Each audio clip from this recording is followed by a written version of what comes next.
How do we go about changing someone's nature? Okay.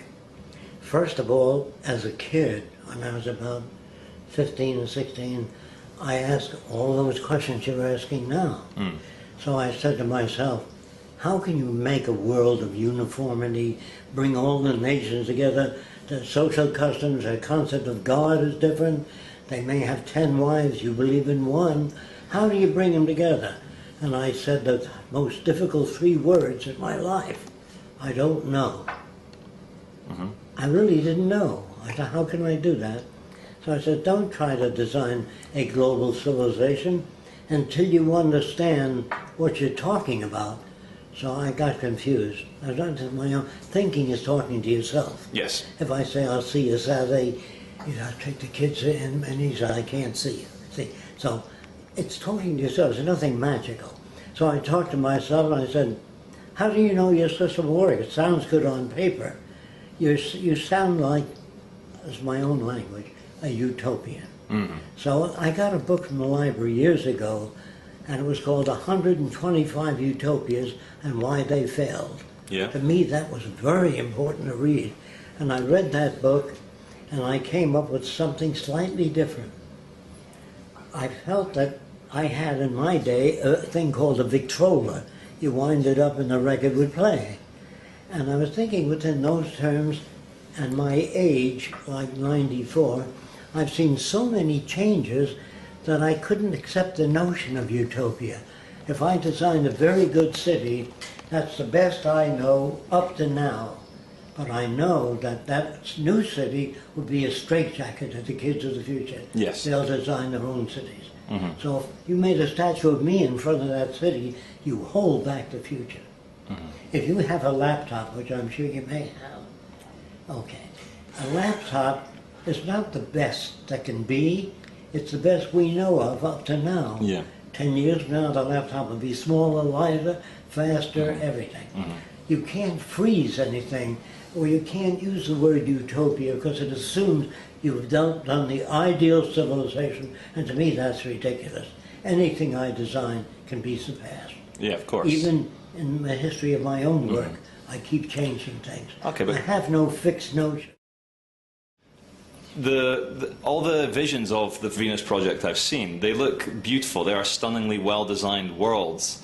But it seems like a lot of the people that I've spoken to, not yourself yet, I'm speaking to you now, they see a world without greed, without fear, without murder, without governments, without police forces, without investment bankers. How do you attain that if there's such a thing as jealousy, even a thing like that? Or terrorism. Someone might want to blow up. Sure. Yeah. I met many different people in my travels, and I try to explain what jealousy is. See, they don't define their terms. If you ask a particular person, what is your conclusions now in life that you're 70 years old? Because, well, I'm a nature lover. I believe in letting nature alone. I think nature is a wonderful thing. I say, you mean you like hurricanes, earthquakes, which kill thousands of people? That's nature too. Being ruthlessly honest, there are some aspects of nature that preserve life and some that are dangerous. A rattlesnake is natural, a cobra is natural, and an earthquake is natural. And meteors falling on the earth is natural. So I'm not a nature acceptor. There's some aspects of nature I like, other aspects are detrimental to human beings. So I have, when I meet a person, say I'm a nature lover, I say, what do you mean by that? Another person says, I'm spiritual. I'm not sure what they mean. So I say, what do you mean by that? You mean you have no locks on your door? If you see a hungry person, you bring them into your house and feed them? Oh no. I know that what they're talking about, they have no real clarification of the use of words. And then I begin to get confused because I want to know what the other person means when he says, I believe in social design, I'm a socialist. I say, or I meet another guy who says, I'm a communist. I said, how would you prevent corruption under communism? I don't know. I said, how would you house the millions of people that need housing? I don't know. Then just say, tell me more about what you believe in. They have no information. Then I meet a friend of mine or an acquaintance, not really that close, and he told me he was running for political office. I said, I'm so sorry to hear that. Oh, yeah, He didn't get the message. He didn't Of understand. course he didn't get. He said, what do you mean by that? I said, as politicians, I've met many of them in Washington. And I said, how would you stop cars from hitting each other? I don't know. How would you increase the agricultural yield without exhausting the soil? I don't know. Well, what do you know about the physical world? Well, I guess I'm not technical. I said, Okay. you understand that everything we have today, your cameras, your car, your airplanes, your communications are all technical. And if a politician is not a technician, I don't know what they can do. I really don't know what they understand. I said, when you fly in a commercial airliner today, you don't have to call the pilot and say you've been flying at an angle. Straighten up. He knows the business. The navigator knows how to get to where you're going. And it's all done by some branch of technology. So, is technology the answer? No. It has more answers than non-technology. Okay. Be good, be kind. What do you mean by that? So to me it means that everyone should have access to a relevant education. All people all over the world need clean air, clean water, arable land, and a relevant education. Relevant means no advertising, no lawyers, no businessmen, no investment bankers, people that have the ability to make food grow, take care of physical injury. Those are the real people. I don't know of any other kind of people, but there are people called philosophers, which sit back and meditate on their navel or go into a room and free their mind of all kinds of thought and come up with wonderful answers. What is needed in the world is peace and harmony. How do you attain that? I don't know. If you don't have a method of solving a problem, they say, I don't know what you're talking about, Jack. So I said, well, if I had anything to do with it, with the running of a nation, I would take down signs, drive carefully, slippery when wet. I put abrasive in the highway so it's not slippery when wet. There's other signs, school district, 14 miles an hour. The power output would be 14 miles an hour. So you can step on the gas all you want to. And it says dangerous school children crossing. I designed a gadget that looks like this, and when a kid presses the button across the street, he can't go across until the red light goes on and the pavement turns up like that. It's like a cone. And so no car can hit a kid. That's how I say I care. I don't know what it means. I believe in peace and harmony and goodwill. I understand the language, but I know it has no backup. Sure. So the Venus Project differs from other projects in that when I said to myself, how are you going to change people? I said, I didn't know, so I joined the Ku Klux Klan. Did you know about that? No, I didn't. In Miami. Did you? And I dissolved it in a month and a half. There were 32 members, including the head guy. After that, I joined the White Citizens Council. They hate foreigners. So I joined by identification, so they're identified with them. But I always worked on their leader. And I dissolved it in 1 month alone. And when I came back to New York from California, I asked a lot of people, well, who are the most backward people in the area? Yeah. They said the Arabs. They said they still believe the earth is flat. So I said to them, I said to myself, I'm going to see if I can dissolve that group. But before I did, I found out who the leader was. His name was Elbaz. I called him on the phone. I said, Elbaz, can I come and talk to you? I know his dialect. He said, you are Arab? That's the way he spoke. I said, means yes in Arabic. I speak many little bits of language, German, French, a little bit. So what I did is I asked Elbaz if I can see him. He said, from where your father he born? I said, Lebanon. He says, come and saw me, means come and see me. So he said to me, when I get to see him, alone, he said, you believe the world is round? I said, yes. In his country, that means that's ridiculous. Then he held his hand up like this, and he pointed to his head, telling exactly what he did. He said, if the world is round, man fall me down here. All the water, he fall me down from the world. So he said to me, you saw what I'm telling you? I said, yeah. So I gave him a balloon. I brought the balloon there, and I rubbed it with fur real fast. And I put some cornflakes in his hand and told him to hold his hand 10 inches away from the balloon. Do you know what happens to the cornflakes if you rub it with fur? I don't. Electrostatically, they move up and adhere to the balloon. It's called static electricity. Yeah. So his jaw hit the pavement after the cornflakes went all over the balloon. I didn't fall off. He said, world he magnet? I said, yeah. Ah. And he explained that to all the others. So you showed them some An evidence. hour and a half. Yeah. And I turned them around. Okay, let's So, is it okay if I turn people around with logic. Doesn't work at all. evidence? That's what they like. Well, for him, what he considers evidence, not what I consider evidence. Then I thought in the Bible it said, honor thy father and mother. My mother was a racist and a bigot. She hated foreigners, Japanese, blacks, and I brought a Japanese kid home one day. She said, I don't want that kind around. So I used reason, as a dummy. I was a kid, I thought reason is the bridge. Didn't work at all. No. So I said, if you can't get to your mother, you can't change the world. You want to know how I changed the Klan with my mother? Sure. Okay. I befriended a guy named Lou Merlin, who was head of the Klan in Miami, that group. And he had a war surplus store. You know what that is? If you don't understand. Yeah, Army-Navy store, yeah. Yeah. So I used to buy lenses. And he said, what do you do with the stuff you buy? I says, Lou, you're welcome to come to my lab and see what I do with it. And I did different optical devices. And he said, you smart guy. I said, what do you think of the Klan? I said, it's a great organization, but it doesn't go far enough. See, if you attack, it doesn't work. No. He said, what do you mean doesn't go far enough? I said, Lou, after he visited my lab, he respected me. And here's what he said, will you come on down to the Klan and talk to our boss about what you're doing?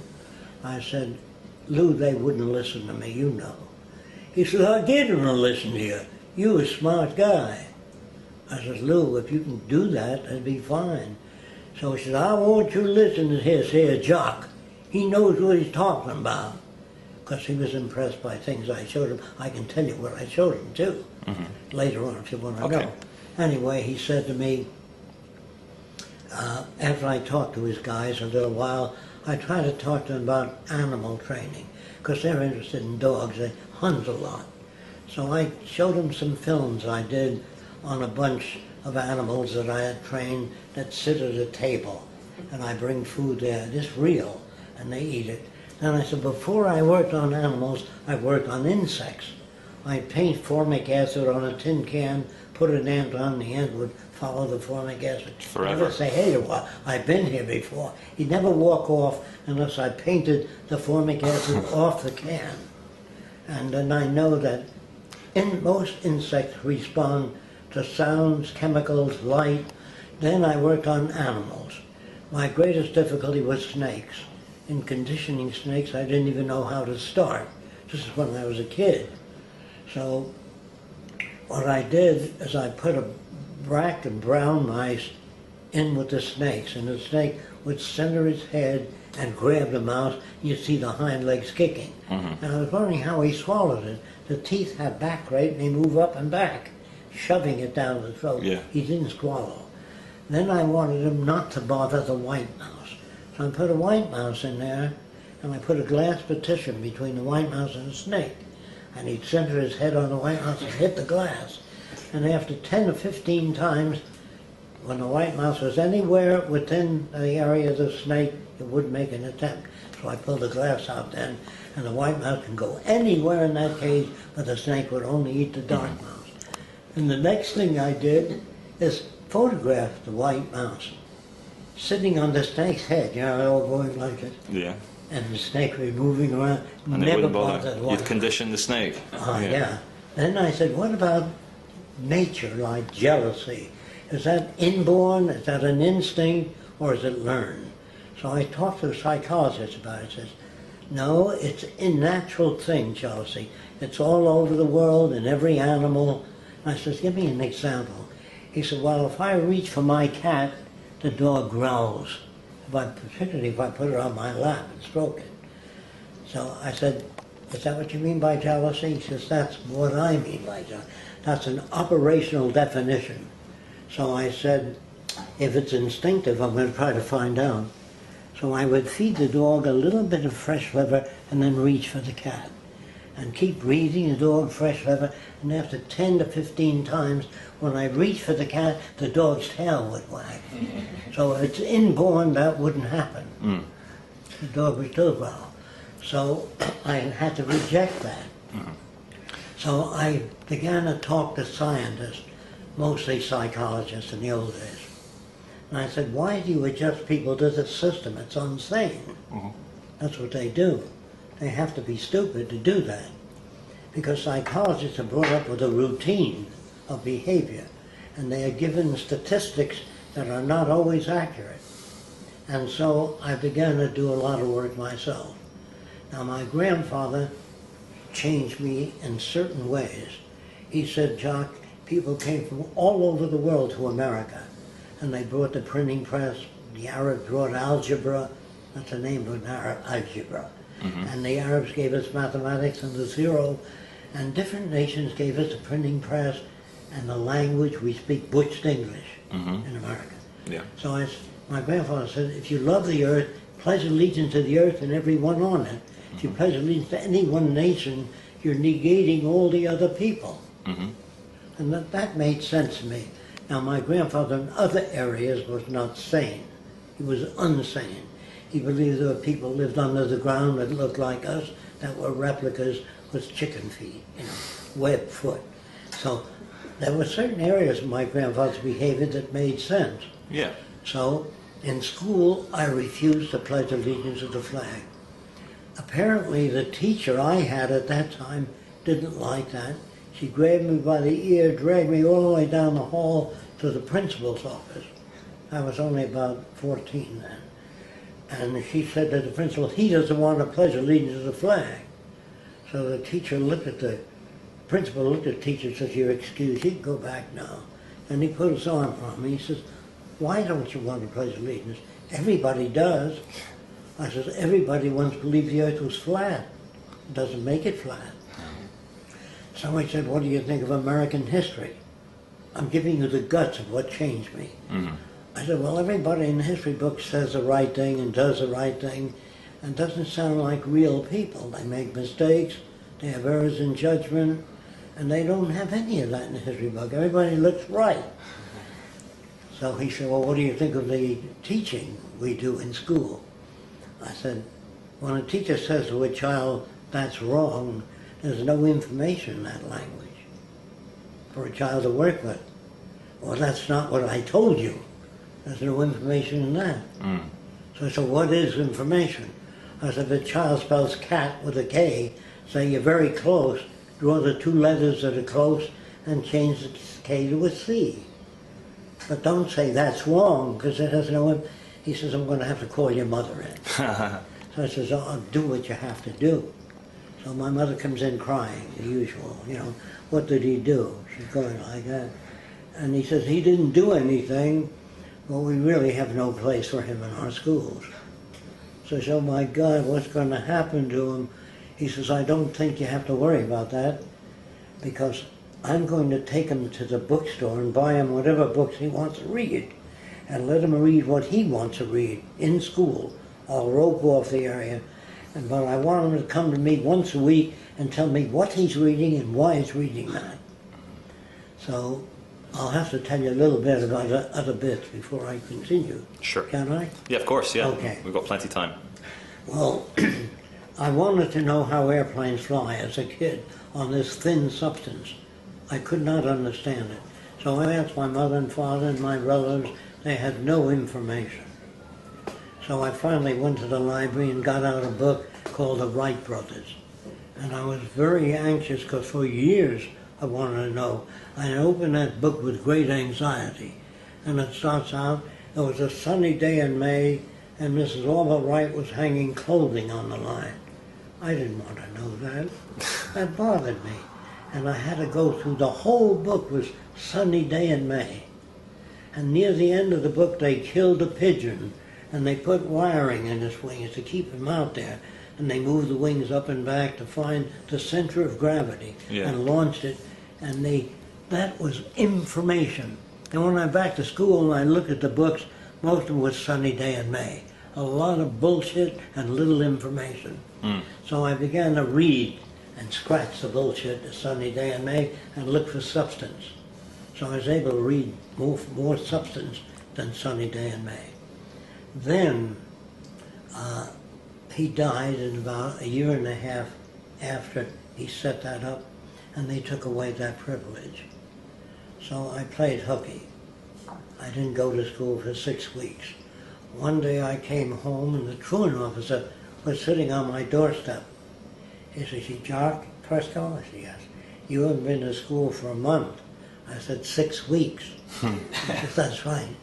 He said, "What do you do when you're not in school?" I said, "I go to the library and I read what I want to read. I go to the Museum of Science and Industry and look at what I want to look at." He says, "Do you hang out in gangs? Do you use drugs?" I said, "No, I'm not interested in that." He asked me, "What do you do at home?" I said, "I have a little lab. It's not very elaborate." He said, "Can I see it?" I said, "It's under a condition that you don't tell my mother who you are, because she would become hysterical." Yeah. He said, "I agree."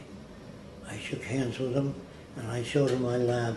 Then he said, "I can't say you're wrong, you're not doing anything bad." He says, "You can do me a favor if you want to." I said, "What kind of favor?" He says, "Show up Monday, just to show that I did my job, and you can play hooky all you want to." So I liked the guy. He was a nice guy, and I did that, and I never went back to school. I began to hitchhike toward California. Why? Because airplanes dropped pamphlets. They said, "Come to California, there's lots of jobs." And I couldn't get a job. My father couldn't get a job. This is during the Depression. The banks failed. They paid off a new home. They didn't pay it off. They made down payments and several payments. When the banks failed, they couldn't continue the payments. 15 million people in my area were sleeping in every empty lot. That was the beginning of social conscience. I looked at store windows. There were phonographs. You know, the only thing you wind up. There were all kinds of things available, but they didn't have money. They were good people. They made shacks. And at the same time, I read there was going to be a bonus march on Washington by the veterans of World War I. That's years after the war. The government promised soldiers $600, but they didn't have the money at the time to give these millions of guys $600. So they marched on Washington with their uniforms, the medals, crutches, wheelchairs, and they were sleeping in every empty lot around the Capitol. Well, I was a kid in Washington watching that. And General Douglas MacArthur, I don't know if you ever heard of him, he was a captain then. He said, the Senate said, "Get those guys out of here, it doesn't look good." So he ordered them to leave, and they said, "Not until we get our bonus." So he had his troops throw tear gas at them, and that bothered me, no end. Well, they were tear gassing soldiers. Yes, tear gassing veterans. Yeah, because wanted their bonus that the government promised them. Yeah. And then I said to myself, this shit's got to go. It would look very bad to me. Yeah. Because there was stuff around. Farmers grew food, but people didn't have the money to buy it, so their crops were rotting away. And I noticed at that time it was a depression. Now, you'll have to take my word for it because you weren't around then. There were people up on soapboxes with an American flag and a Nazi flag, talking about the Nazi point of view. Yeah. There was socialists, communists, Mankind United, all kinds of people talking of new ideas. It was the Depression that stimulated that. Yeah. Where they lost confidence in their elected leaders. Kind of like we have now. Yeah. Yes, exactly. Yeah. So I was standing in front of a communist speaking, and he said, "Beat it, Sonny." Because I was just 16 or so. It was all adults. No kids weren't interested in that. But I was standing there, and he said, "I told you to beat it." I said, "I want to hear what you've got to say." He said, "Why?" "Because I don't believe what the Democrats say about the Republicans or what the Republicans say about the Democrats. I want to hear from a communist what communism is." He says, "You can stay." Yeah. So an hour later, he said to me, I said to him rather, I want to ask you 1,000 questions. He said, you have to go to the YCL. I said, what's that? He said, Young Communist League. I said, where are they? He gave me an address, and I went there. And there were kids, boys and girls, 10 years to 17, and they were reading books like Dostoevsky's Crime and Punishment. The kids were not typical. They were different than normal. Yeah. They were much brighter. And so I waited till the meeting was over, and I raised my hand and said, how are you going to prevent corruption when communism comes in? And how are you going to house the masses? He said, well, when that time comes, we'll work on it. I said, look, it sounds very humane. Let's start a technical branch of the Communist Party and work on mass housing. They said, you're a deviationist. I said, what's that? You're deviating from the teachings of Marx. I said, I'm trying to help. I'd help anybody. So he said, you'll have to leave. You're deviating from Marx. But the vice president of the Young Communist League said, let's hear him out. And they kicked us both out. Mm-hmm. Now, this guy was dumb, I think, because I was only going to help anybody. Yeah. Anyway, after they kicked us out, that was the time I hitchhiked to California. And this woman driving the car, descriptively, she must have weighed over 300 pounds. Brand new car. Big hat with cherries and feathers. That was normal when I was a kid. So she opened the door part of the way. She said, are you a Christian? I said, what else? She said, get in. So she let me in the car, and I fell asleep because I haven't slept for days walking on the road. And she poked me in the ribs. She really did hurt me. She said, you're not sleeping in my car. I said, what do you want me to do? I want you to sing all the way to Texas. I said, what do you want me to sing? Jesus loves me, that I know, of course the Bible tells. I had to sing all the way to Texas, but I realized that as a religious person, she didn't understand what she was reading. Yeah. She didn't understand the Bible. Sure. When I got to California, I went to where the airplanes said their jobs, and there were hundreds of people there. And the guy said, will you work for 8 cents an hour? Will you work for 7 cents an hour? And picked the low bidders. And that was very cruel to me. So I hitchhiked to one of the aircraft factories, and I was about, I'd say nearly 18. And I said, I'd like a job. They said, are you a draftsman, an engineer? You understand aerodynamics? I said, no. I said, we can't hire you. You're even a high school graduate. I said, that's true. So I showed him my drawings, and he said, you're hired. I said, what do you want me to do? Just think up ideas. I said, what are your problems? He said, well, when a big plane lands, I'm giving you detail. The big tires sometimes cost $10,000 a piece on a Ford Tri-Motor or a Condor, and the tires wear out fast. So I put vanes on the side of the wheel. When the landing gear, when you were in the air, the wheel would turn. If a landing gear was retractable, when they straightened out, the wheels were turned by the vanes on the side. Everything I thought of belonged to that company. I worked there for some time. And the guy said, the first 3 weeks you were here, Jock, you made more contributions to the aircraft industry than the history of aviation. That's a chief draftsman. And he said to me, how do you think up all these things? I said, that's a long story. So he invited me to his home for dinner, and I explained it. He says, I want you to meet the chief aerodynamicist. That's a guy that studies airflow over wings and around surfaces. So he told him that I did not believe in the Bernoulli principle. Do you know what that is? No. Air flowing over the top of the wing covers a greater distance and creates a partial vacuum. So it creates and lift. 2/3 of the lift comes from the top of the wing, not the bottom. So I built a model wing to test that out. In order to deflect air up this way, you have to take a download in the wing. Do you understand? If air hits and gets deflected that way, if you hold a rocket at an angle, you'd think it would push the wing down. That's the resultant. So you get nothing for nothing. Yeah. I was telling Ford, the guy that hired me, that I didn't accept the Bernoulli principle.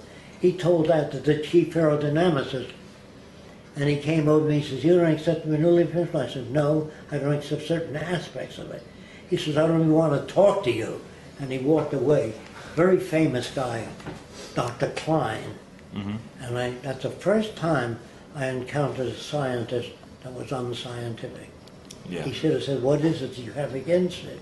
If he was scientist, he'd try to help me if I were wrong.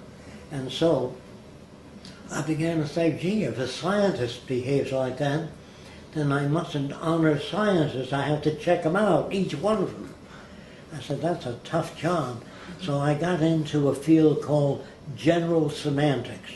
The book is called Science and Sanity by Alfred Korzybski. He began to tell me that words people use are not information. They're just names they get in school. And that book really made me aware of language, communication. So I began to study semantics, followed by another book called Tyranny of Words by Stuart Chase. That would help you if you're really interested in the history of language. So I got Mind in the Making by James Harvey Robinson, How We Get to Be the Way We Are. And all of those books were based on experiment, not armchair philosophy. So I became highly experimental. Following that, I was working on a certain airplane called the DB-7, Douglas Bomber 7. And I didn't work on the bombing mechanisms. They always asked me to, so I don't know how to do that. Only safety devices for aircraft. And that plane had a tendency, I built a model of it, and put it in a spin tunnel, and it went into a spin right away. Instead of a diving spin, it was a flat spin. And the aerodynamics book said that most flat spins are fatal. Planes do not pull out. So I went to work on that problem and showed Ford, if you turn your wingtips this way, you can stop a flat spin. He said, great, I'm going to take out a patent on it. In the name of Douglas Division of Northrop Aircraft. Rather than in the name Not of you. FRESCO, yeah. Yeah. Everything you think of, whether you're home or not, is taken by the company you work for. Yeah. So and I thought that was unjust. I thought that was unfair. I never got an increase in pay or anything. Eventually, it went into a flat spin. And Ford said to me, we're in now. We both were asked to resign. You understand? Yeah. Because the establishment would have been held responsible. So I was looking for justice. I thought it was unfair. And then I realized there's no justice, that free enterprise ships things out because it costs less than making it here in America. That cigarettes kill people, but the government gets a good piece of the action. That means they didn't care for people. That was the evidence I had. And whiskey and all that junk food which goes out to people, and then the artificial contamination of plants by genetics without long-term testing. That was dangerous, to genetically alter a plant where you could grow things organically, but never a mono plant system. You have to have mixtures of different plants that reinforce one another. So I began to turn away from commercial agriculture, commercial science. You understand? I was interested in science, but they were owned by corporations. Scientists made nuclear weapons. A guy named Albert Einstein wrote a formula, and he helped, and Szilard and Oppenheimer worked on the atom bomb. And in the Bible there was something useful. It said, cast ye not pearl before swine. You know what that means? No. Don't give people things that they're not ready to use intelligently. So technology became a lever of the armed forces and government, where they worked on killing machines, because they were patriotic. In Germany, the German scientists, some of them left, but most of them stayed and made weapons. In Italy, the Catholic engineers made airplanes against America. In America, the American Catholics made planes. And the priests used to dip their stick in holy water and bless the airplanes in the wartime. Whereas in the Bible it says, thou shalt not kill. Yeah. Love thine enemy. Turn the other I always thought the irony of having priests and chaplains in the military was I'm just delicious telling you irony. My background, which I think you ought to know. Yeah, absolutely. I just didn't come up with these ideas. No. So the way I was raised, I was forced to encounter those things. Yeah. Thank you. Like you've seen quite a few things in your 94 years. So I need to ask, you know, one of the bogeymen of the whole truth movement is David Rockefeller. You and him are the same age. What is the secret of your longevity? There's no secret. There's just a lot of work to do, and I don't think in terms of eating to live. I eat. Yeah. And I like certain foods, and I dislike other foods. But I was an organic vegetarian for years, until I read a book by Chunder Bose, which I never heard of. It's a good name, Chunder. Sir Jagadesh Chunder Bose. He's from the Bose Institute in India. He went to the science convention in England, and he explained what he was doing, and they laughed him out. He was a plant physiologist. And years later, some British scientists went to his lab, and they found out what he was doing was because what he was doing is so radical. He took some living tissue and stretched it across 2 terminals. He put a candle on it underneath it to see if he could register pain. And he had no oscilloscope in those days, but he had everything projected on the wall by a mirror, which moved very slightly, but on the wall he got the patterns of an oscilloscope. I see. And he said that copper wire showed the same reaction as living substance. So he had difficulty when I first said, what does it mean, life and non-life? He said, well, the sun is inorganic, but without it, all the plants would die, and man eventually would die, and all the animals, and that's inorganic. So he failed to separate the organic from the inorganic. They're all part of a common chain. And his book was so different that it changed me, and I saw cancer on rabbits, vegetarians, trees, dinosaur bones. I began to look into things. Then I said, what about the things that are beyond science, the physical, the metaphysical, the telekinesis, you know what that is? Yes. Moving objects without touching them. Yeah, which George And Lucas touched so upon. many people that believed in that. I said, Jock, why don't you check that out? And I read about a guy named, I forgot his name offhand, but anyway. Astoya. And he was from, I think it was from India, and he said he never used a telephone. He has the power of telepathy. And he said he never used a telephone in his life. He can always read a human mind. So I said, if he can do that, to hell with science. What am I busting my butt for? It takes a long time. So we brought him, I and about 10 other people brought him from India to America. And I said, sir, if you can read my mind just once, I will shout it from the highest towers and tell everybody about it. Yeah. He says, well, I do it all the time. So I said to him, if you're going to read my mind, do you want a full moon? What are your major options? Yeah. He said, no, any time. So I said, do you want me to face the east or west? I wanted to give him the best conditions. Yeah. So he said, no, just think of something. I said, what if it's technical? He said, well, I won't use the terminology you use, but I will describe the event. I said, that's fair enough. But before that, I noticed him working with people. He was talking to a woman about 78 years old, and it says there was a death in your family, either 3 months or the past 3 years. There's always a death in the family when you're 74 years old. You know what I mean? Yes. So he seemed to me he was working with probability. You know what I mean? This Astoya guy who was working that with doesn't probability. mean that he can't do that. No, but they can't prove it. Yeah. Now, so let me tell you what I did. I pictured a little white mouse, due to my background, eating an elephant, not getting any larger, and walking out of the building. If there's telepathy, if he gave me that He figured answer, that out. Yeah. I'm convinced. Yeah. But he didn't give me an answer. So I thought maybe that didn't work that time. Maybe he can really do that. So I then pictured a carpenter's saw made of metal. Can you picture that? With 2 legs. And it walks into the forest like this. And a tree looks at the saw, and the tree cuts the saw in half. That's outside of probability. You know what I mean? If he got that, there's telepathy. Yeah. He didn't get it. He didn't get anything I thought of. But he did, when a young girl came on, there's only 6 questions or so. Why don't I have as many dates as my sister? You know, and he'd give a typical story. But he never did any real mind reading. No. He did it, work with probability. And when the girl leaned forward, he was on the right track. She leaned back, he changed the subject. Then I met another couple that said they do telepathy every day, and had them come over to my home. And I said, would you mind demonstrating it? The guy said, no. He said, I want you to go from your own books, bring out 6 or 7 or 10 movie actors or 10 presidents. And he says, don't even whisper the name, just point.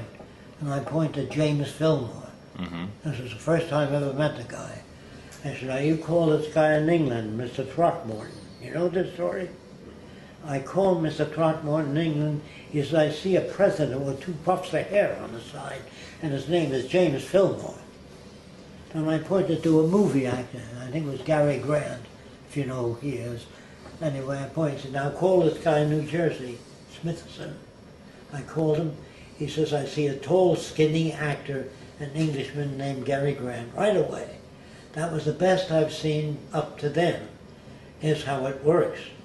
Before I went out to investigate that, I read everything I can on show business, mental telepathy. Hundreds of books at the library, and you can get them at Magician Society. So you're not qualified as an investigator unless you know something about the field first. Here's what I found out. He has a friend in England named Throckmorton. If you ask Mr. Smith, he's got a list. Smith means Gary Grant. Johnson means this actor. So the way he tells his president depends on the name you ask for.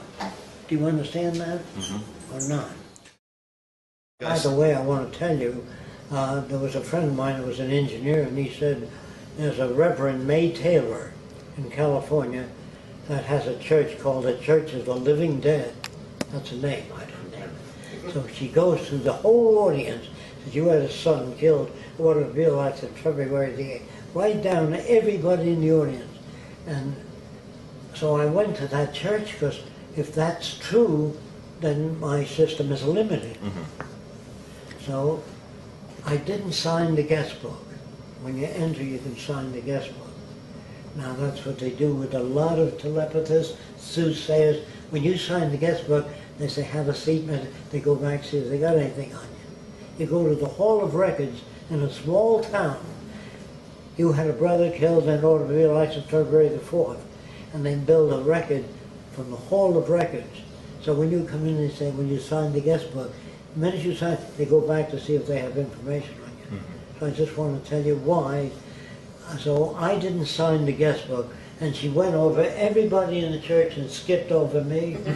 But that doesn't mean that you can't do that. So I asked 10 friends of mine to go to that church and sit separately, but don't sign the guest book. I want to check her out if she's real. And she skipped over those 10 people. So what conclusions can I draw? You understand? Mm-hmm. Reverend May Taylor made millions. Okay? Mm-hmm. And I didn't like what I saw. Now the guy that sent me there was sincere, but he didn't know how it was done.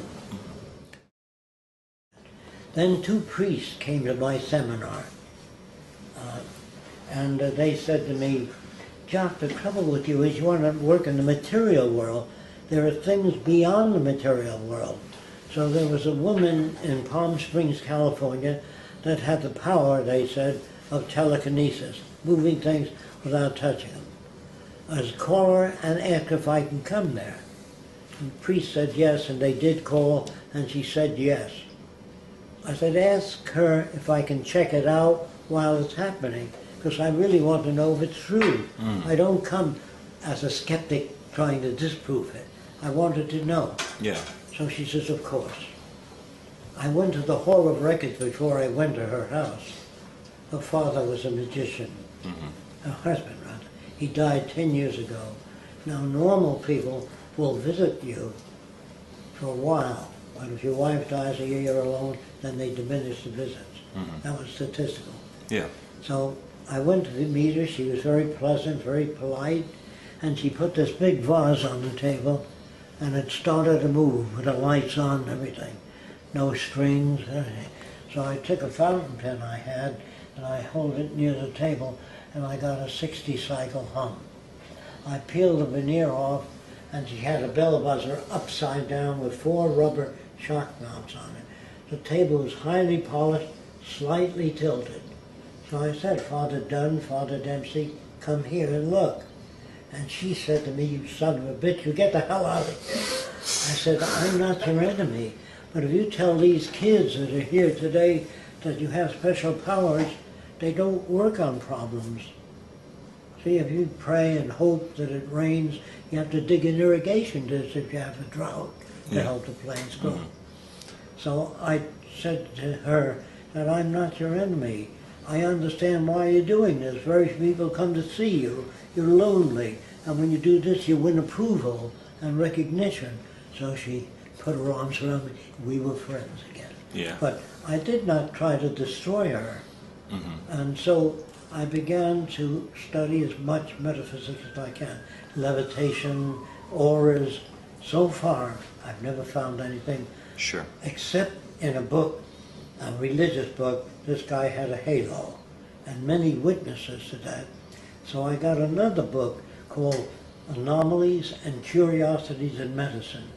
There are many skin diseases that are luminescent. Did you ever see luminescent waves? Yeah, bioluminescence, yeah, in the water. Oh. Yeah. So these skin diseases produce the luminescence, and they thought they were holy men. They were just not qualified observers. You know what I mean? Correct. Yeah. So a lot of that began to fall away in my background. So Sure. everything in my background became related to, do you have an operational definition for the words you use? So if I use words, I must have a visual picture of what those words are based on. And that did away with a lot of bullshit. Just getting closer. I got that from semantics. Then I met semanticists and asked them how they would change society. They didn't know. They had all the words worked out, but they had no operational definitions. That is, to make society better. Yeah. Then I got to meet Italian kids in America. The Italian kids spoke like this: hey, where you going, eh? Make me get a ride on your bike. Means, may I use your bike? And then I met Irish kids, and they say, there's a fine Irish lad, a good fellow, from Dublin, you know. And I noticed how their dialect reflected where they're coming from. And the Southerners, oh, get me a nigger and kick his ass, reflection, facial movements, everything. Then I noticed in France, they use their hands, vive la France, vive la Tour Eiffel, the Eiffel Tower, you know. And how they lips move, facial expression, exactly reflecting the culture they came from. But if they lived in Germany 10 years and came to America, they spoke with a German-American accent. Gott in Himmel means God in heaven. Yeah. And I noticed their facial expressions, language, and if they came from a certain area of Spain where the high people in the court, one of them lisped when they spoke. That all that Spanish had lisps in it. Yeah, they all came from that So that meme that came I began through. to understand the impact of environment. Yeah. That's what. How do you know there is no genuine people that can sense things people can't sense? So I would ask them. A person would come to me and says, I belong to a new group, well educated, higher consciousness. I said, what is that? Well, we're people that we have evolved far beyond the average person. So I said, are you a member? The guy said, yes. Are you a member of the higher consciousness? They said, yes. I said, where's your kidneys? I'm not sure. So I said, how fast is the blood moving in your vein and artery? I don't know that. I said, what do you mean by higher consciousness? If I can't check it out, how do I know what higher consciousness means? I know what he thinks he means. Yeah. He doesn't. So anyway, I went to Trinidad because I read in a book that they can walk over red hot coals by state of mind. I said, boy, if a man can do that, you put meat on fire, it cooks. And if you can have a state of mind where you can walk over red hot coals, I want to know about it. I went to Trinidad because there was an Indian colony, and I read that they can walk over red hot coals. So I went there, and they do burn these coals until they have an ash, a white ash, 1.5 inches thick, and they don't walk over red hot coals. They move pretty fast over the ash. Over the powder So I ash, did yeah. that. I walked over, the same thing. Yeah. And another guy came to me with a long needle, a crocheting needle, pulled his skin together and ran it right through his face, too. He says, I don't feel pain. So I had a friend that was a doctor there. I said, this guy claims he can control his pulse rate, make it faster, slower, just by thinking. And the doctor said he's doing that. So I churched under his arm. He had a cork ball. By pressing on the cork ball, it weakened his pulse. So I said, here, Doc. He said, gee, I didn't see that. I said, I know that. Here's how it's done. Do you understand? Yeah. Before you try to investigate anything, read everything you can. Get information. Because it's information that is closer to reality. Well, let's come back to the Venus Project. First of all, why did you name it the Venus Project? Oh, because I used to call it socio-cyberneering. Socio-cyberneering. Yeah, which means the application of science and technology to the betterment of all the world's people and the restoration of the environment. Okay. As long as you had separate nations, you're going to have trouble. Okay. Why Venus? Because later on, we went looking for land to build an experimental center. And I found some land in Venus that was not sprayed with poisons, toxic things on plants. Venus, Florida. Venus, Florida, yeah. Okay. Nobody could pronounce the word socio-cyberneering, and it was before cyber became well known and popular. So Yeah. we named it the Venus Project. Okay. We lived in Venus, Florida. How did you meet Peter Joseph? Well, Peter Joseph ran Zeitgeist film, and a lot of people wrote him. After the film, they said, okay, what you say is interesting and informative, but what do you do about it? How can you change things? He said he didn't know. Roxanne sent him a copy of the book I wrote called It's a World Without Money. The best that money can't buy. Yes, it's And about a he- world that doesn't use He money. found it extremely significant, and he came right out and started filming, and a year later, he put out Zeitgeist Addendum. And he says from now on, he's going to talk about the Venus Project. Because what he talked about was valid, but it didn't offer people any solutions. And all the Venus Project deals with is how to accomplish this, that, surgery, whatever. I designed thousands of surgical instruments, electronic and mechanical, safety devices for aircraft. Why do so many people on the internet worry that there's a connection between Aldous Huxley's Brave New World and the Venus Project? Because they never investigated the Venus Project. They think that it's machines that I want to use to run everything. That isn't true. Here's where they get that from. A pilot, when I was a kid, used to look out of an airplane saying, I'm about a mile high. Then some engineer invented Doppler radar. It goes down on the ground, back up, and tells you you're 5,400 feet, 20 inches off the ground.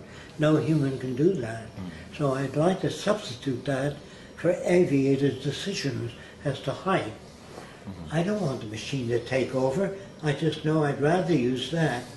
And in San Francisco, it gets so foggy you can't see 3 feet in front of you. So they found out with infrared cameras, they can photograph the runway. So a pilot using infrared can see the runway if you use infrared cyberscope. And that, to me, became extensional. Now, you have to understand that word. Technology, to me, is extensions of human attributes. Without a microscope, you can't see the way things are. You can only see the way they are relative to your receptors.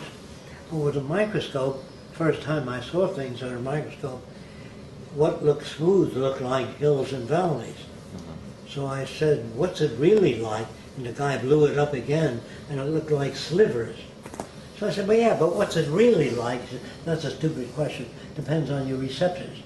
With an electron microscope, you could see particles floating around each other, in which I thought I was looking for truth. He says, man can't see truth. There are radio waves here that you can't see. Billions of bacteria on the table you can't see. So he said the search for truth is done by people that are sincere, that have very little technical knowledge. So my vocabulary began to change, and my attitude about a truth seeker In order to be a truth seeker, you'd have to know everything to know that which is true. So it became a ridiculous thing. And then I met a lot of people, read a lot of articles about a young lady that was about to get in an airplane. She was about 16. She said something came over, she doesn't know what, but she didn't get in that plane, and it took off nose down, and 150 people died, and she said, Jesus saved me. So she was going to speak at the Hollywood Presbyterian Church. This was 40 years ago. So I went there, and she was telling the congregation how Jesus saved her. All the feelings that came over her. And they all said, Amen, God bless you. So I walked right up to the pulpit. I was not a member of that church. I said, he didn't want you, he wanted 150 people. That was just to show them, the little girl, that she was self-centered. So that I waited outside the church to see if it affected anybody. And they shook my hand. They said, I'm so sorry, I used to think that way too. Which is good. I didn't want anybody. Well, I got 4 of your kids were killed in a car accident, and one wasn't. The mother said, Jesus saved him. It's just where he was sitting in the car in relation to the impact, you know what I mean? Okay. So I began to think, why are there car accidents? Why can't we put a proximity device on a car? So if a guy wanted to run into you, he couldn't. Because the proximity device would turn on your brakes. Then about 9-10 months ago now, there was an experiment in information retention. And computers at that time could retain 1,000 trillion bits of information per second. No humans can do that. So I want to put machines in Washington connected to industry, production, agriculture, to get an overview of our capabilities, not to replace people that can do the job better. No. And not to control people, No. only monitor agriculture. Now let me just tell you something I'm sure you don't know. From 3,000 miles up in space, with infrared cameras, if you photograph the Amazon jungle, you'll see all the sick trees as red in a definite pattern. So the Earth turns under the infrared camera, and we can get a picture of the state of disease of plants all over the world. No human can do that. So those are the areas that we wish to automate. So we have a picture of the Earth, and we have a picture of the ocean, which comes out when it's contaminated in different colors.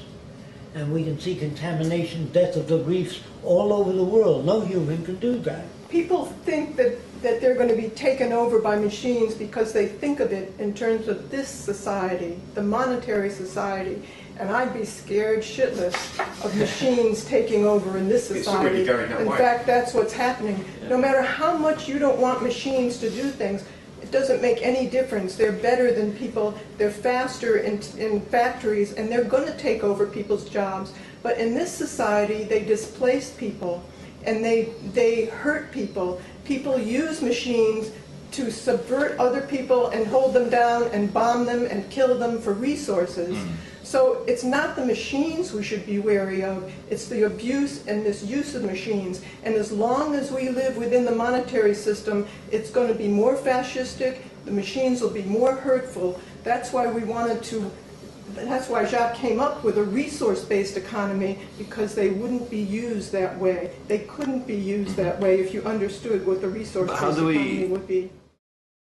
How do we convince people that that's not When a I good way? was about 17, I built a new kind of airplane. I better even tell you how I did it. I dropped a piece of balsa wood and rotated it to the Earth accidentally. Yeah. So I S-shaped it and rotated faster. And so I designed 2 wings on an airplane that rotate, not a propeller. Sure. Just rotated. And it went to the ground slowly, took off faster. And when I went to a model airplane meeting, most of the normal kids turned out normal airplanes. I never did. I worked alone, some of them didn't fly, and I had to overcome the problems. And I didn't depend on approval from other kids. I depended on, I think I can solve this problem or that problem, and I learned to do that alone. But if I joined with other kids, they walked over and said, what the hell's that supposed to be? You know, they didn't say, that's an interesting type of aircraft, does it work? You know, they didn't do that. And they appeared to be abnormal to me, but made that way by associating with normal kids. Yeah. Then I began to disassociate with normal kids and began to read and experiment.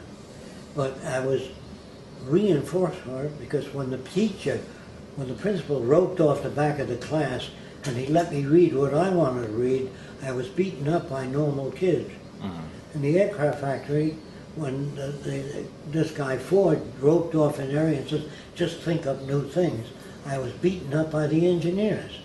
Can you understand that? Yeah, because they don't want you. They don't want to deviate from. So I began to lose respect for education. I began to look into universities, and they were better equipped than ever with the technical equipment. But the wars were getting worse. They could bomb whole cities with nuclear and wipe out thousands of people in a few seconds. Yeah. And so I said, there's something wrong with our culture, obviously. Very much so. And so I went to work on a redesign of a culture. That's what made me started. And then the problems, how do you change people? For years, they've been brought up, generations. So I went back to China and started to study Chinese. And I asked Chinese people with correspondence, was there ever a Chinese baby born that spoke Chinese through the millions, thousands of years of speaking Chinese? They said no, always had to go to school. Then I began to question, can people pass on experience to their young? And I tried that in all languages. No American nor Englishman ever spoke English without going to school. And we took a Filipino baby and brought up in Italy, he speaks just like an Italian. So you can't pass on acquired characteristics. You could pass on double eyes or triple ears or multiple breasts, but you can't pass on what you've learned. If you're a mathematical genius, you can't pass that on to your kids. But if you have a way of reaching those kids, you can give them the ability to do that. Then if you're born with a better brain, say more neurotransmitters, you know what an idiot savant is? It's a guy that can tell you say, what happened in 1918, February the 2nd? That's the day the first battleship was honored, see? And they said, gee, what a fan. The guy in other areas is an idiot. There were more neurotransmitters in a regional area of the brain. So, if you're born with a better brain than anybody, a better brain tissue, more neurotransmitters, you become a fascist faster. But the brain has no mechanism for telling you that which is relevant or irrelevant. That's based on experience. So I notice when a baby fox sees a porcupine, it doesn't know what it is. It gets closer and closer, then it sniffs it and gets stuck and stays away. And people say, you see, he learned. No, he was changed by the stick. They use the word learn.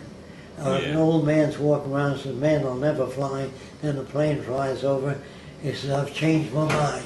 He didn't change his mind. He was changed by events. Say there are some very rich families or dynasties which do run things in international finance or politics. You've got the Kennedys, the Rockefellers, the Rothschilds, just to take the bigger examples. How these people, to me, obviously love power. They love, like Chairman Mao, Mao Zedong said, I agree with you. they love power. How would we convince them to have a more egalitarian society? I had a friend named Henry Berliner. He owned the Berliner Joyce aircraft factory. And during the Depression, I went to see him, and the government agents came over and said, we're taking over the factory. He says, why? You haven't paid taxes for 3 years on it. He said, I have no orders for airplanes. Take the fucking factory. It's not doing anything. And that's what happened in the States. Chevrolet failed, the banks failed, and we gave them, the same people that created the problem, money. We bailed them out with public funds, educational funds, and that tells you who runs the country. Obama did the same thing. So I'm telling you that that will not change things unless General Motors shows you a blueprint of a new car, better than the Toyota, better mileage. Then if you bail them out, you got a definite return. But if they show nothing, you just bail them out, it means they're basically corrupt. Now, they already lost their factories, but we bailed them out. This time, there is no bailout. We've never had a condition where we went to war where everybody didn't prosper. Now, you have wars all over the world and people aren't prospering. With nuclear war, it would take 3 days. There's no time for profit. Do you understand? I do. So you can't make any money. So I say, if they were to conscript you to serve in the army, this is the way I talk to soldiers, they should conscript all the war industries so no one makes a buck out of war. Then it's real. I talk that way to soldiers. They say, gee, that's right. But if you say, you're just killing people, they don't think, what are you, some kind of a foreign agent? Show them what's missing. And if you can't do it linguistically, do it with films. Now, films can get to millions of people. I can't. I travel around the world. I may talk to maybe 500 people in an audience and convince them. I think I know how to do that. But there's millions of people, and if you movies, you get to millions of people in 1 month.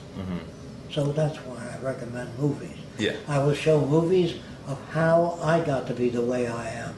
I would show movies with things that I really didn't talk to you about, that man cannot think or reason. All that's bullshit. And I show how the mind works, how we get to be creative, what creativity is. People write about it. The man is very creative. They're born genius. They have fantastic inheritance, or they're gifted. If a person's gifted, why give him a medal? If you're born a mathematician. You know what I mean? Why honor them? Why have a beauty contest? The girl didn't make her face. It was made of bud and she shaped everything. You can give her a medal, but if she's born that way, why honor them? So anyway, I began to dissect the culture all over the world, and they're all full of shit. All cultures. So it's easy to say Fresco is full of shit in all the world. Why do people on the internet associate Venus Project with the elite depopulation agenda? Well, first of all, one world, according to General Motors, is their one world. According to the Federal Reserve and banking system, their idea of one world is with them in control.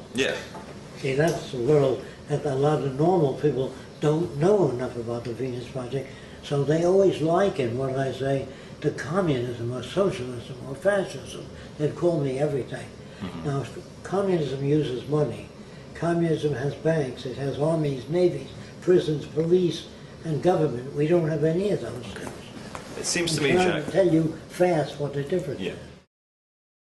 How do we make 7 billion people in the world see the same thing? When we went to war with Nazi Germany, we sent Lindbergh to Germany first, because he was honored as first man to fly the ocean. I don't know if you know much about him, but anyway, he came back and he had this to say to the Pentagon. They are turning out 3,000 planes a month in Nazi Germany. We had 600 first-class fighting aircraft. That's all we had. So the government sent special agents to all the aircraft factories and said, expand your factories at twice the size. We're going to be at war with Germany, Italy, Japan, and Spain. So we needed expansive production. So the aircraft factory owners had a board meeting and they said no, because after the war we'll be stuck with big factories, no orders for airplanes. The answer is no. So the government says we'll pay for it. That's public funds. So they borrowed money from the banks, created a super debt with the public funds. After the war, the American people owned 60% of American industry, and they gave it to them for 3 cents on the dollar. Gave it back to industry. Public doesn't know that. It's not in our school books. As long as they don't know, what are you, some kind of foreign agent? They got mad at me. I personally, Jacques, I think civil society, because it is untenable that it will go on to the future, I think it will collapse. My vision of the future is we will all fight it out. There will be a giant World War III, for better words, and God help us all. I don't believe in God, but God help us all. And I think we've gone, since the agricultural revolution, the wrong way. I think what you're just saying has a higher basis of probability than the Venus Project. But I can't accept that. But the reason why I think... You understand that? I understand. I can't accept it. So I'm going to do everything I can possibly do and Roxanne and the people that support it to change people. If it fails, it fails. I don't know the idealist that thinks the Venus Project will be accepted by people. That I don't know. Yeah. It doesn't take everyone to make this happen. Most people want to know what's in it for me.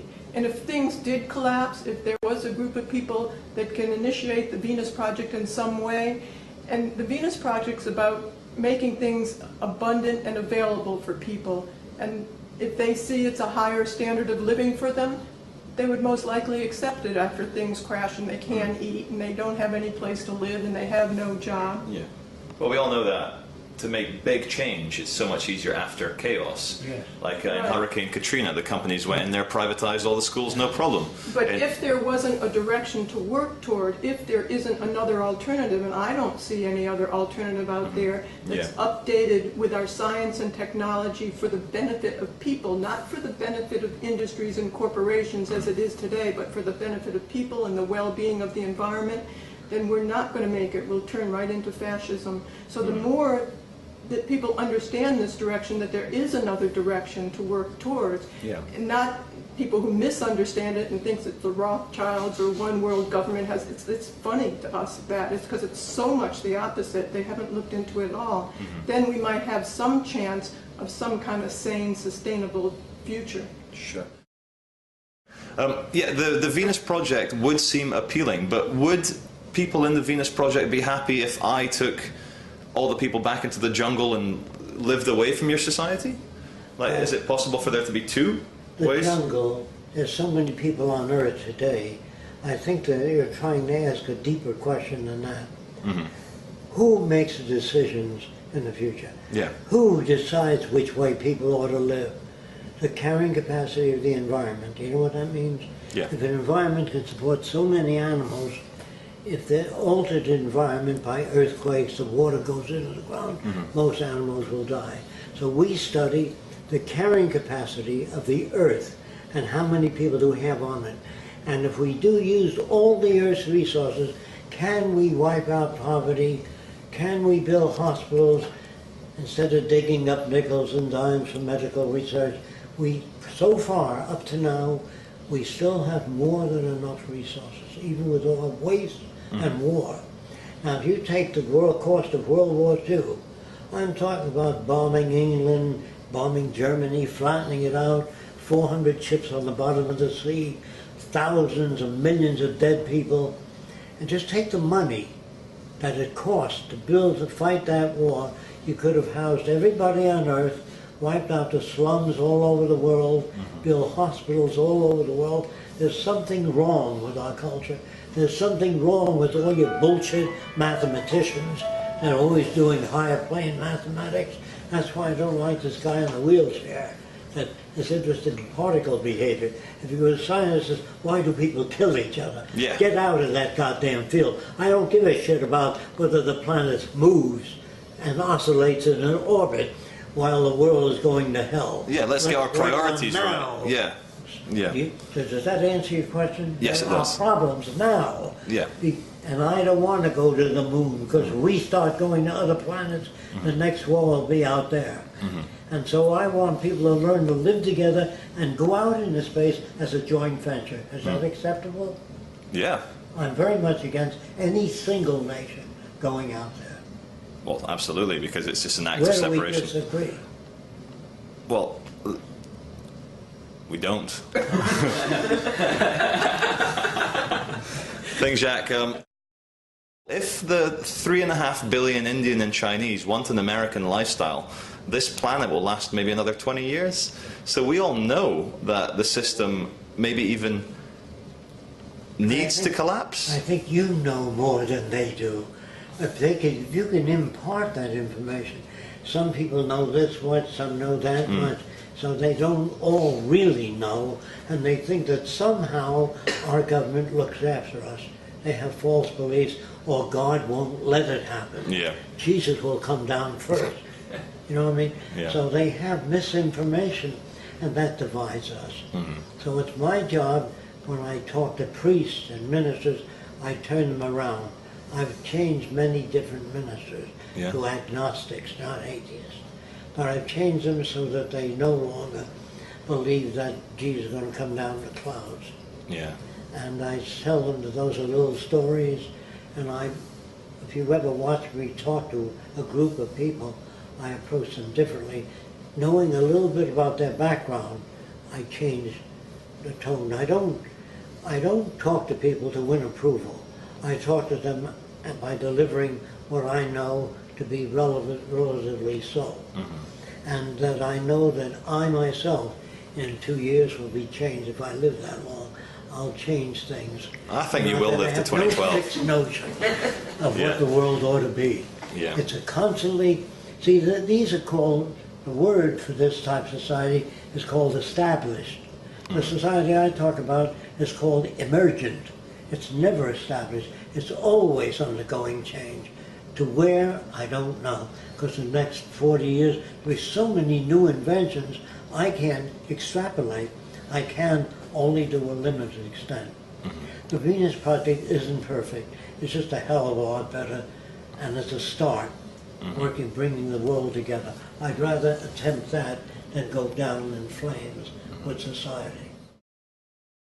Why do so many people use the word cult when talking about the Venus Project or Because the they've Zeitgeist? never read the book. If they read the book, Yeah. and they say, your society has insufficiencies, I say, like what? Well, your beams aren't thick enough to hold up the building. Give me information. And they say, well, you want to stop cars from hitting it. How would you? I know how to do that. I know how to put up houses automatically. I designed one of the earliest prefabricated houses. It was exhibited at Warner Brothers Studios. They charged, I think it was $3 a piece for people just to look at it. And that money went to the Heart Fund. You can look it up. Everything new was ridiculed and laughed at in the beginning. When the Wright brothers were developing the plane, the scientists of the time... Established, yeah. Right, well, all of them were saying that man can't fly, but the Wright brothers never read those books, so they went right ahead and built a flying machine. Yeah. So we don't listen to what people say when they call it names and it can't happen, because if you listen to that, there'd be nothing new. Do you think, Jacques, the power of love could ever overcome the love of power? Well, that's a quote I've heard many times. First of all, the word love doesn't mean the same thing as different people. So I always ask a friend, what do you mean by love? I'm going to tell you what that love will crash and a new word will come in. It's called extensionality. If you meet a person with 6 arms, you might say, what the hell's that? He says, I can pet a dog, eat soup, scratch my back, and shake hands with my brother-in-law.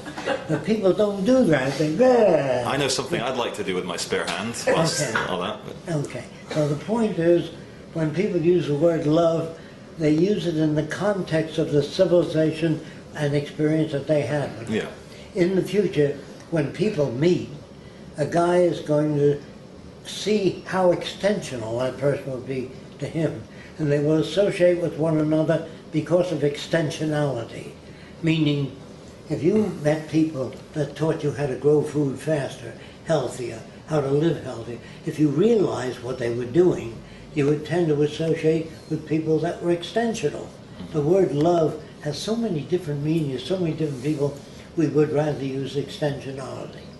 So when I told the aircraft industry you can break a flat spin by turning your wingtips into the wind, when I told them you can get airplane tires to turn, they loved it, but the tire companies didn't like it. Of course Did you not. understand that? Yeah, because it affected their sales. You need less tires. So you gotta, that's why you have to concern yourself with many different aspects of the social system. Yes. I think my personal role is to bring about chaos out of the order.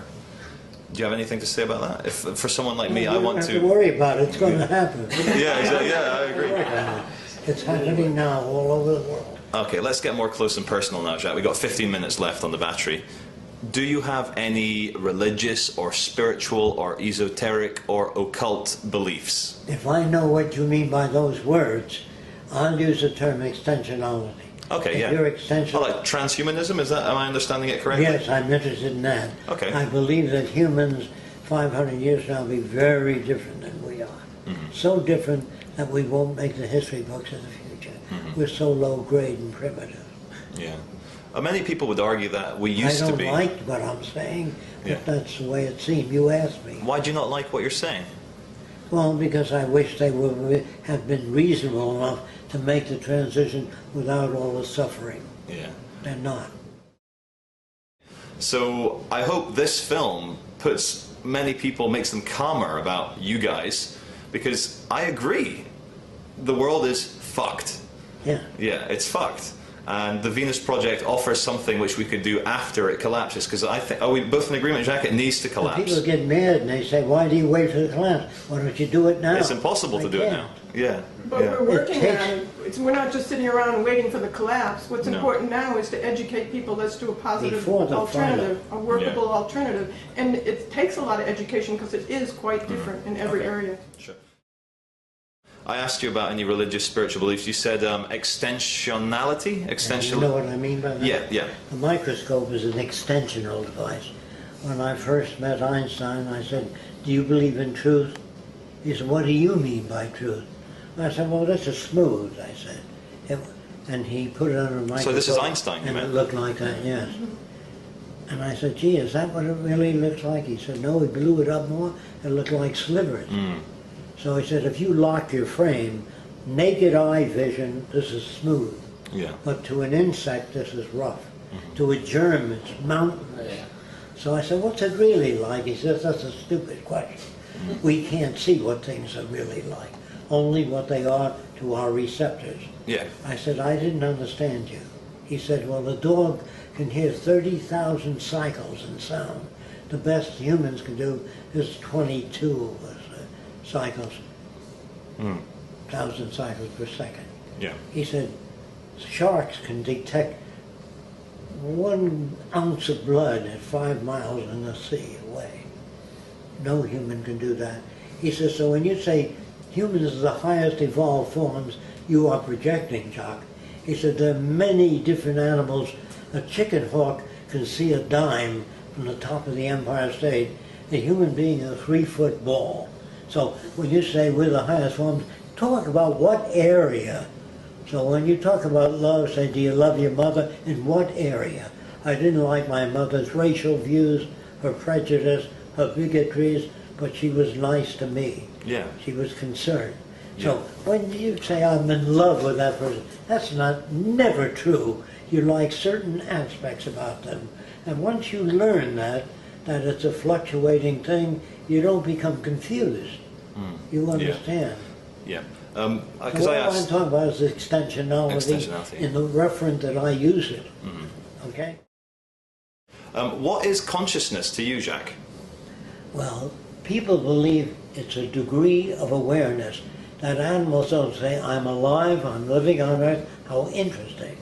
And if you show a cannibal a wristwatch, open the back, he'll say, look at those fantastic gears.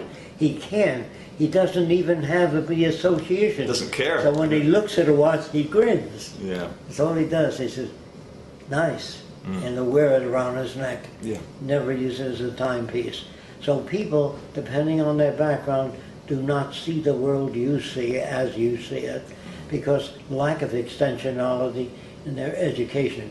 They're educated to serve the institutions they're brought up in. They're not educated to what you call think and reason, go beyond that. We try to do that with every human being. And where we fail, we'll try to solve that problem. If I can't get to a person, I say, I don't know how to get to them. I don't say they're dumb. So I don't know how to reach them, which makes me work harder. Okay? Do you think ultimately everything will be okay for the human species? I don't know. No. How do I know that? No. We may kill each other. Well, we've been doing And it we for may hundreds even of build thousands. this beautiful world and the media smash it. I don't know. Who the hell knows? I saved the kid from drowning once. And somebody said, it's a wonderful thing you did. And I said, that I don't know. Unless I see a picture of that kid's life thereafter. If it became Adolf Hitler, I'd say I did a lousy thing. I don't know. How would I know? Jacques, do you think there is one infinite consciousness and we're experiencing it subjectively? Not at all. No? What would be, like, when we look at the kind of... history of mankind, you can see that it never existed. Well, okay. So if we look at the overall massive cosmological bigger picture, if you could sum up in maybe 3 minutes what's going on. I would believe that if a hurricane came and went over a church or around it, or if there's just children in a building and the hurricane went around that building, I say there is a cosmic consciousness. But hurricanes don't seem to respect anybody. And a tidal wave drowns thousands of people. Yeah. And an earthquake has buildings collapse on Jews, Swedes, Catholics. It doesn't No, but seem that to explains give a shit. the... Okay, what makes a serial killer? Okay. The guy's name was Albert Fish. They believe he ate 40 children. And the public wanted to tear him to pieces or burn him alive. They were very bitter at him.